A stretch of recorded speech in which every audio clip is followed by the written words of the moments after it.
Here we are here. We got the truck. He's working his way up the hill here slowly.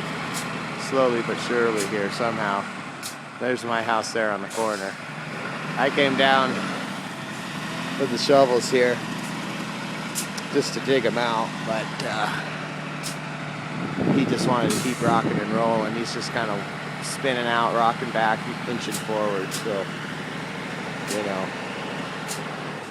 this is where he came out of there.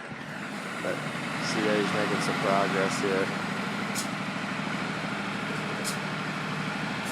What the? You know, that's just what happens. You get stuck, you're stuck.